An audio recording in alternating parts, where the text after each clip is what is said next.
অবশেষে পদত্যাগ করে ভারত যাচ্ছেন রাষ্ট্রপতি মোহাম্মদ শাহাবুদ্দিন। এদিকে খেলা শেষ ডক্টর ইউনূসের, ফেঁসে গেলেন আসিফ নজরুল। পদত্যাগ করবেন রাষ্ট্রপতি মোহাম্মদ শাহাবুদ্দিন। যমুনা টিভিকে তিনি জানিয়েছেন, পরবর্তী সংসদ নেতার অভিপ্রায়কে স্বাগত জানাবেন তিনি। ব্রেকিং নিউজ, সন্ধ্যায় খবর এলো রাষ্ট্রপতি পদত্যাগ করেছেন। শেষ হলো বিতর্কিত এক অধ্যায়। জুলাই বিপ্লবের পর বাংলাদেশের রাজনীতিতে আজ সবচেয়ে বড় ভূমিকম্পটি ঘটে গেল জাতীয় সংসদে। রাষ্ট্রপতি মোহাম্মদ শাহাবুদ্দিন পদত্যাগ করতে চান। রাষ্ট্রপতির ঘনিষ্ঠ সূত্রে জানা গেছে, রাষ্ট্রপতির এই চলে যাওয়ার পেছনে 3টি কারণ কাজ করছে। এই এক বছর দেখতে দেখতে চলে যাবে, সমাজ তো প্রায় চলেই যাচ্ছে। তারপর কি করবেন ইউনূস বাবাজি? রাস্তায় তো কোনো একদিন নামতে হবে। বেঁচে থাকলে বাংলাদেশের মানুষের মুখোমুখি তো আপনাকে একদিন হতেই হবে। তখন আপনি কোথায় পালাবেন? যাবে কোথায়? পালাবে কোথায়? জনগণ যে হেথায়। দর্শক, ভয়ঙ্কর একটা খবর সামনে এসেছে। এই ঘটনাটা ঘটেছে প্রফেসর ইউনূসের মেটিকুলাস শাসন আমলে। সমস্ত কিছুর সঙ্গে আসিফ নজরুলের যে যোগসাজশ ছিল সেটা যেমন নিশ্চিত, তেমনি এই ভয়ঙ্কর সন্ত্রাসী এখন কোথায় আছেন সেটাও একটা বড় মাথা ব্যথার কারণ। দর্শক, নতুন একটা নিউজ আপনাকে স্বাগতম। প্রিয় দর্শক, বাংলাদেশের মধ্যে ঘটে যাওয়া বেশ কিছু চলমান ঘটনাবলী থেকে আপনাদের সামনে কয়েকটা গুরুত্বপূর্ণ খবর নিয়ে হাজির হয়েছি, যার কিছুটা অংশ বিশেষ ইতিমধ্যেই ভিডিওর শুরুতেই দেখেছেন। দর্শক, ভিডিওর শুরুটা দেখেই কিন্তু বুঝতে পেরেছেন যে আজকের নিউজটা ঠিক কতটা গুরুত্বপূর্ণ হতে চলেছে। তাই বলবো, যারা ভিডিওটি অন করেছেন না টেনে সম্পূর্ণ নিউজটি মনোযোগ সহকারে দেখতে থাকুন। তো দর্শক, আর দেরি না করে চলুন দেখে আসবো আজকে সেই কাঙ্ক্ষিত ভিডিওগুলো। তবে তার আগে বলবো, যারা এখনো চ্যানেলটি সাবস্ক্রাইব করেননি অবশ্যই চ্যানেলটি সাবস্ক্রাইব করে পাশে থাকা বেল আইকনটি ক্লিক করে দিন। আর যারা ইতিমধ্যেই চ্যানেলটি সাবস্ক্রাইব করে রেখেছেন তাদেরকে অসংখ্য ধন্যবাদ। তো চলুন দর্শক, ভিডিওটিতে একটি লাইক দিয়ে আমরা ধারাবাহিকভাবে সবগুলো ভিডিওর আলোচনা দেখে আসি। এই নিয়ে দ্বিতীয়বার বলতেছি, কথাটা চাইলে রেকর্ড করে রাখতে পারেন। বাংলাদেশ অক্সিজেন নিয়ে বাইচে থাকতে হলে তারেক রহমানের শেখ হাসিনার পায়ে ধরে মাপ চাইতে হবে। আর সেই মাপ চাওয়ার সময় আর বেশি দিন নাই, অল্প দিন পরেই সেই সুযোগও শেষ হয়ে যাবে। শেখের বেটি, তিনি দয়ালু মানুষ, তার মাপ করে দিতেও পারেন। কিন্তু আওয়ামী লীগের তৃণমূল, এই তারেক রহমান এবং বিএনপি তৃণমূলের যে ক্ষতি করছে, তারা কি করবে ওইটা আমি বলতে পারবো না। এই বছর তথা এই 26 সাল এই বিএনপি এবং তারেক রহমানের সরকারের চ্যাপ্টার ক্লোজ হয়ে যাবে ইনশাল্লাহ। মাথায় রাখবেন, তারেক রহমানের কোমর ভাঙ্গা, আর নিজের শরীরে সেই শক্তি এবং নিজের প্রতি ওর আত্মবিশ্বাস কম। তাই হারামজাদা ক্ষমতা হস্তান্তর করে বাইরেও যাওয়ার সম্ভাবনা আছে। ভয়াবহ দুর্ভিক্ষ এখনো শুরু হয় নাই। এই জুন জুলাইতে নতুন বাজেট, এই বাজেটের পরবর্তী থেকেই দেখবেন দুর্ভিক্ষ কারে বলে। এতদিন দুর্ভিক্ষ শুরু হয় নাই কারণ এখন পর্যন্ত খাদ্য গুদামে শেখ হাসিনার বাংলাদেশ ক্ষুধা হবে নিরুদ্দেশ। সেই চাল ভর্তি বস্তা এখনো আছে। এই বস্তা এই মাস এবং আগামী মাস চলবে, এরপর আর থাকবে না। এখন মতো শেখ হাসিনার রাইখা যাওয়া সেই বিদ্যুৎ, পরমাণু বিদ্যুৎ কেন্দ্র, শেখ হাসিনার রাইখা যাওয়া প্রত্যেকটা বরাদ্দ ওই যে ওই মাস পর্যন্তই চলবে। ডেভিল ইউনূস দেশের 5 কোটি মানুষকে অতীব দারিদ্র সীমার নিচে ফেলাই দিচ্ছে।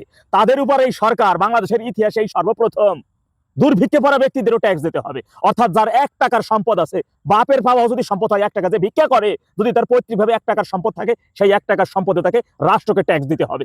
জ্বালানি তেলের অভাবে দেশে থাকা যানবাহনই চলে না, 4 চাকা 2 চাকা 3 চাকার গাড়ি চলে না। অথচ ডেভিল ইউনূসের চুক্তির জন্য যুক্তরাষ্ট্র থেকে 35,000 কোটি টাকার বোয়িং বিমান কেনাতে বাধ্য সরকার। রাশিয়া অন্য দেশ থেকে আওয়ামী লীগ সরকার বোতলজাত গ্যাস কিনছে $8 থেকে $9 দিয়া, আর সেই একই গ্যাস এখন যুক্তরাষ্ট্র থেকে কেনা লাগতেছে $20 থেকে $22 দিয়া। ডেভিল ইউনূসের যুক্তরাষ্ট্রের সাথে গোলামি চুক্তির জন্য বাংলাদেশকে প্রতি বছর 5,000 কোটি টাকার উপরে ভর্তুকি দিতে হবে। আর সেই ভর্তুকির ট্যাক্সের টাকায় জনগণের কাঁধের উপর থেকে নিতে হবে। লেখা রাখেন, খুব শীঘ্র আবারও জ্বালানি তেল এবং এলপিজি গ্যাসের দাম আবার বাড়বে। বিদ্যুতের প্রত্যেকটা ইউনিটের দাম বাড়বে। প্রত্যেকটা পণ্যের আকাশচুম্বী দাম বাড়বে। এইটা ভালো করে মাথায় ঢুকাই রাখবেন। যুক্তরাষ্ট্রের সাথে ডেভিল ইউনূসের করা চুক্তি থেকে তারেক রহমান বের হয়ে গেলে ওর শেয়ার থাকবে না। আর ওই চুক্তির মধ্যে থাকলে দেশের জনগণ তারেক রহমানের অক্সিজেন রাখবে না। আর এই উভয় সংকটের মধ্যে তারেক রহমানের দেশের মধ্যে অক্সিজেন নিয়ে বাইচে থাকতে হলে তার শেষ ওসিলা শেখের বেটি জননেত্রী শেখ হাসিনা। 2 মাস শেষ হতে না হতেই তারেক 1 লাখ কোটি টাকা ঋণ করে ফেলছে। 20,000 কোটি টাকা তিনি এর মধ্যে ছাপাইয়া ফেলছেন। ডেভিল ইউনূস ও ডাস্টবিন শফিকের মতোই ভয়াবহ মিথ্যাচারের মধ্যেই টিকে আছে ফেসিস্ট তারেকের প্রত্যেকটা মন্ত্রীও ফেসিস্ট তারেক। দেশের মুক্তিকামী ভাইদের উদ্দেশ্যে শুধু একটাই বলবো, সাম্রাজ্যবাদ আমেরিকার হাত থেকে দেশকে বাঁচাতে হলে, ছিনতাই হয়ে যাওয়া দেশের স্বাধীনতা পুনরুদ্ধার করতে হলে, গণতন্ত্র এবং জনগণের অধিকার ফিরিয়ে আনতে হলে গণজোয়ার সৃষ্টির জন্য আপনাদের প্রস্তুত থাকতে হবে। একটি চূড়ান্ত ডাকের জন্য অপেক্ষা করতে হবে লগি বৈঠা নিয়ে। আওয়ামী লীগ সরকার 23 এবং 24 সালে সড়ক সংস্কারের জন্য সারা দেশের 34,000 কোটি টাকা বরাদ্দ করেছিল। আর বর্তমান ফেসিস্ট তারেকের সরকার বলতেছে সারা দেশের রাস্তা সংস্কারের জন্য নাকি 3 লাখ কোটি টাকা পড়বে। মানে চোর যাইয়া ডাকাত। সুতরাং পুরো দেশকে অর্থনৈতিকভাবে পঙ্গু করে দেওয়ার আগেই এই বিএনপি তারেকের হাত থেকে দেশকে উদ্ধার করতে হবে, দেশকে রক্ষা করতে হবে। তাই সর্বশক্তি প্রয়োগ করার মানসিকভাবে চূড়ান্ত প্রস্তুতি নিয়ে রাখতে হবে আপনাদের। ক্লিয়ার কথা মাথায় রাখবেন, এই স্বাধীনতা বিরোধী রাজাকার জঙ্গিদের প্রধান পৃষ্ঠপোষক এই সরকার তথা বিএনপি জামাতিদের হাত থেকে এবং সাম্রাজ্যবাদ আমেরিকার হাত থেকে বাংলাদেশকে বাঁচাতে হলে, নিজে বাঁচতে হলে, অন্যকে বাঁচাতে হলে আগামীর চূড়ান্ত লড়াইয়ে আমাদের বিজয়ী হতেই হবে। রাষ্ট্রপতি মোহাম্মদ শাহাবুদ্দিন পদত্যাগ করতে চান, যদিও এখনো পুরো 2 বছর তার রাষ্ট্রপতি পদে থাকার মেয়াদ আছে। তা সত্ত্বেও রাষ্ট্রপতির ঘনিষ্ঠ একটি সূত্র বলছে মোহাম্মদ শাহাবুদ্দিন দায়িত্ব থেকে ইস্তফা দিয়ে বঙ্গভবন ছাড়তে চান।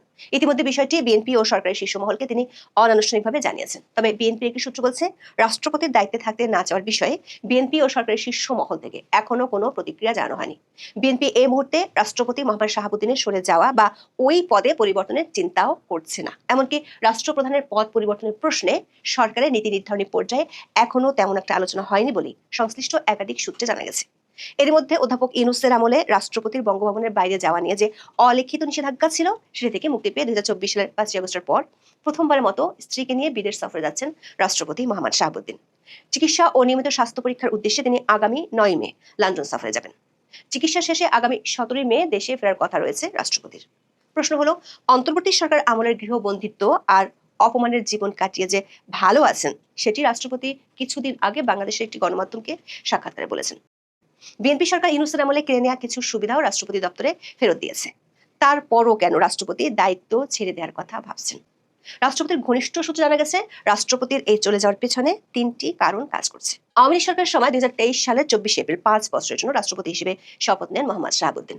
বাংলাদেশের সংবিধান অনুযায়ী রাষ্ট্রপ্রধান হিসেবে মোহাম্মদ শাহাবুদ্দিন বাংলাদেশের সশস্ত্র বাহিনীর সর্বাধিনায়ক।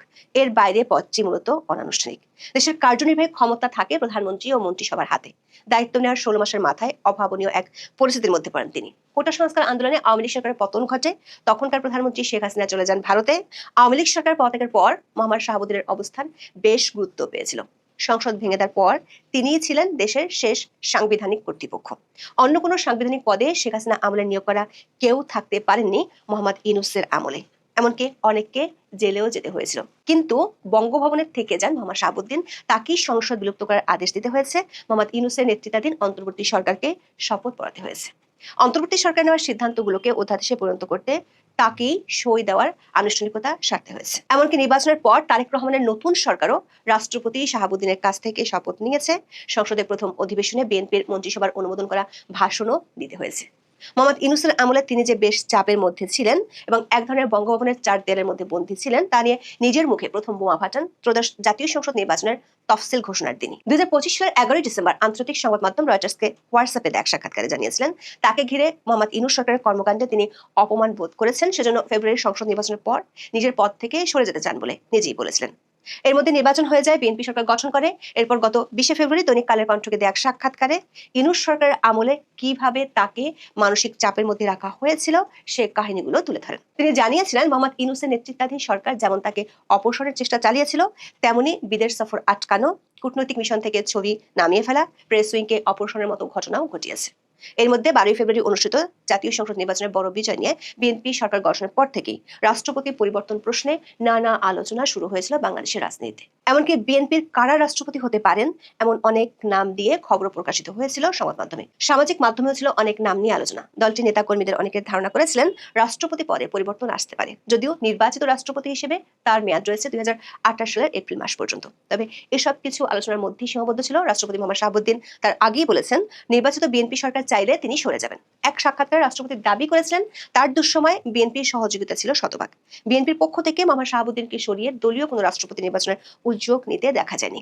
রাষ্ট্রপতির পক্ষ থেকে গণমাধ্যমে অন্তর্বর্তী সরকার আমলে প্রেস উইং এবং কয়েক দফা বিদেশ সফর বাতিলের কথা জানানো হয়েছিল। গত 24 ফেব্রুয়ারি সরকার রাষ্ট্রপতির প্রেস সচিব হিসেবে আবারও সরার আলমকে নিয়োগ দেন। পরের মাসে উপ প্রেস সচিব এবং সহকারী প্রেস সচিবও নিয়োগ দেওয়া হয়। নিয়ম অনুযায়ী 12 মার্চ ত্রয়োদশ জাতীয় সংসদের প্রথম অধিবেশনের প্রথম দিনে রাষ্ট্রপতি ভাষণ দেন। তবে সেদিন জাতীয় সংসদে এক নজিরবিহীন ও উত্তপ্ত পরিস্থিতির সৃষ্টি হয়েছিল। রাষ্ট্রপতি মোহাম্মদ শাহাবুদ্দিন অধিবেশন কক্ষে প্রবেশ করার পরপরই বিরোধী দল জামাত ইসলাম এবং জাতীয় নাগরিক পার্টি এনসিপি সংসদ সদস্যরা দাঁড়িয়ে বিক্ষোভ দেখিয়েছিলেন। এমনকি এ সময় তাদের হাতে জুলাই গাদ্দার সংবলিত বিভিন্ন প্ল্যাকার্ড দেখা যায়। বিরোধী দলের এক সংসদ সদস্যকে রাষ্ট্রপতির ডায়াসের দিকেও তেড়ে যেতে দেখা গিয়েছিল। ওই দিন সংসদে সাংবাদিকদের কাছে জামাতের আমির ডাক্তার শফিকুর রহমান রাষ্ট্রপতির বিরুদ্ধে 3টি অভিযোগ তুলে ধরে পদত্যাগ দাবি করেন। এমনকি তিনি রাষ্ট্রপতিকে মিথ্যাবাদী বলেও মন্তব্য করেছিলেন। রাষ্ট্রপতির ঘনিষ্ঠ একাধিক সূত্র বলছে, এরপর থেকে রাষ্ট্রপতি মোহাম্মদ শাহাবুদ্দিন দায়িত্ব থেকে ইস্তফা দেওয়ার চিন্তা ভাবনা করছেন।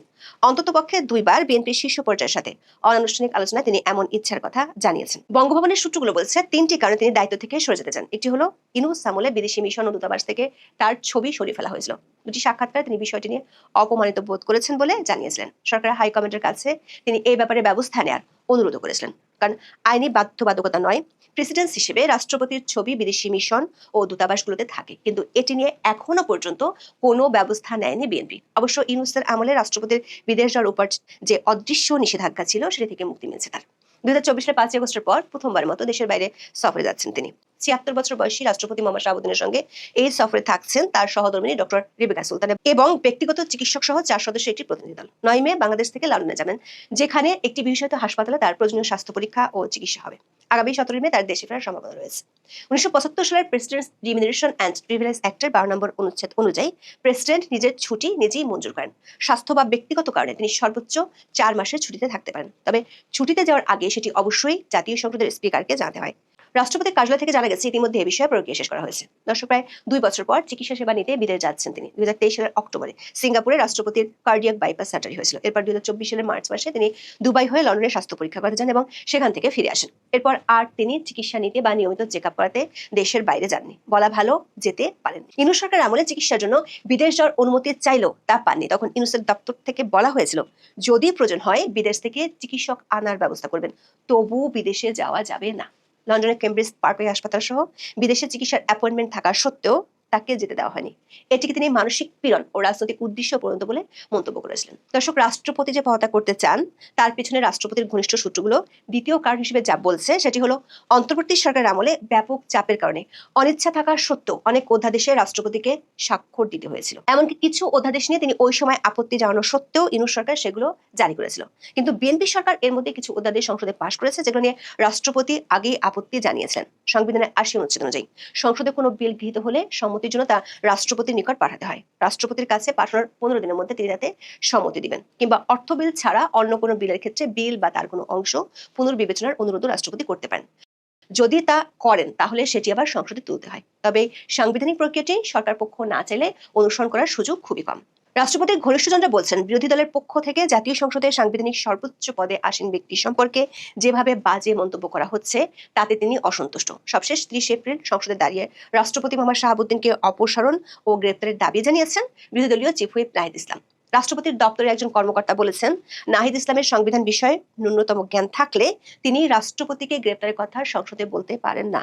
কারণ সংবিধানের 51 1 ও 2 অনুচ্ছেদে রাষ্ট্রপতিকে তার কাজের জন্য ইনডেমনিটি দেওয়া আছে। এই ইনডেমনিটি এমন যেটির কারণে রাষ্ট্রপতিকে তার কাজের জন্য তার বিরুদ্ধে কোনো আদালতে কোনো প্রকার ফৌজদারি মামলা করা যায় না, এমনকি তার গ্রেপ্তার বা কারাবাসের জন্য কোনো আদালত থেকে পরোয়ানা জারি করা যায় না। এই 3টি কারণে রাষ্ট্রপতি এরই মধ্যে বিএনপির হাইকমান্ডকে তার সরে যাওয়ার বার্তা দিয়েছেন। যদিও বিএনপির একটি সূত্র বলছে রাষ্ট্রপতির দায়িত্বে থাকতে না চাওয়ার বিষয়ে বিএনপি ও সরকারের শীর্ষ মহল থেকে এখনো কোনো প্রতিক্রিয়া জানানো হয়নি। এর মধ্যে চিকিৎসার জন্য রাষ্ট্রপতির বিদেশ যাওয়ার প্রক্রিয়া প্রায় শেষ হয়ে গেছে। বিদেশ থেকে ফেরার পর হয়তো বিষয়টি নিয়ে আনুষ্ঠানিকভাবে আলোচনা হতে পারে, এমন একটি ইঙ্গিত পাওয়া গেছে বঙ্গভবন থেকে। সীমান্ত মানে কাঁটাতারের বেড়া, অত্যাধুনিক সেন্সর আর সশস্ত্র প্রহরী। কিন্তু এবার কি সেই সীমান্তে যোগ হতে যাচ্ছে প্রকৃতির সবচেয়ে ভয়ঙ্কর খুনিরা? ভারত বাংলাদেশ সীমান্তে নদী ও দুর্গম এলাকাগুলোতে নজরদারির জন্য বিষধর সাপ এবং ক্ষুধার্ত কুমির ব্যবহারের পরিকল্পনা করছে ভারতীয় সীমান্তরক্ষী বাহিনী বিএসএফ। শুনতে অবিশ্বাস্য বা কোনো সিনেমার গল্প মনে হলেও এটি এখনকার বাস্তবতা। বাংলাদেশি অনুপ্রবেশ ঠেকাতে বিএসএফের এই অদ্ভুত পরিকল্পনা তৈরি করছে তীব্র বিতর্ক। কেন এই অমানবিক পরিকল্পনা?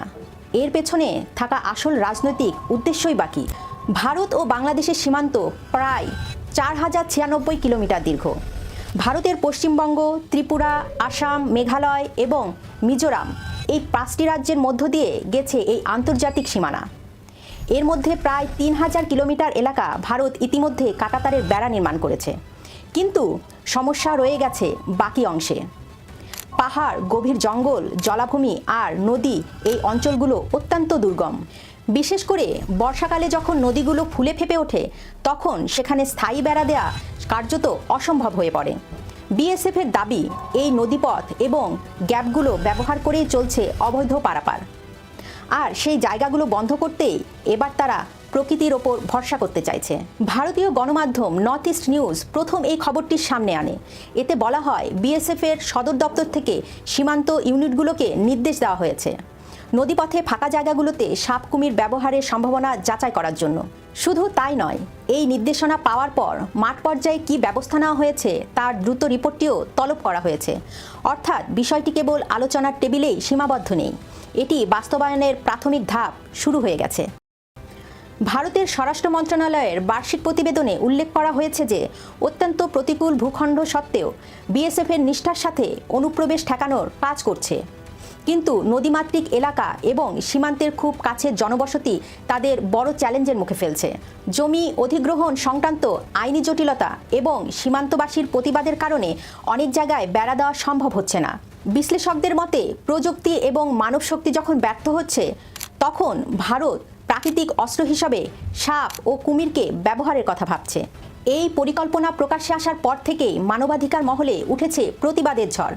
ভারতের গবেষক অংশুমান চৌধুরী আল জাজিরাকে দেওয়া এক সাক্ষাৎকারে একে হাস্যকর বলে অভিহিত করেছেন।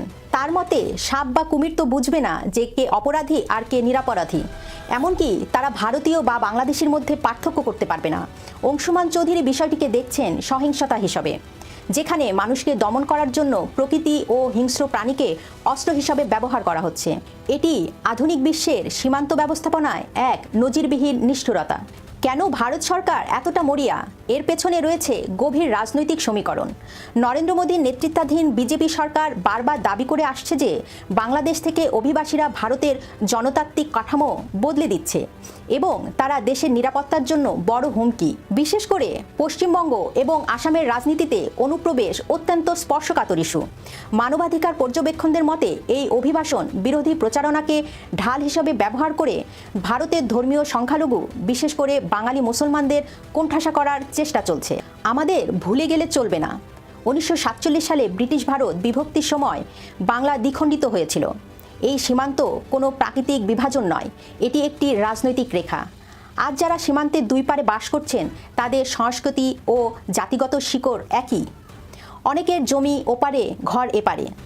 এই মানুষগুলো শত শত বছর ধরে এই নদীপথ ব্যবহার করে আসছে।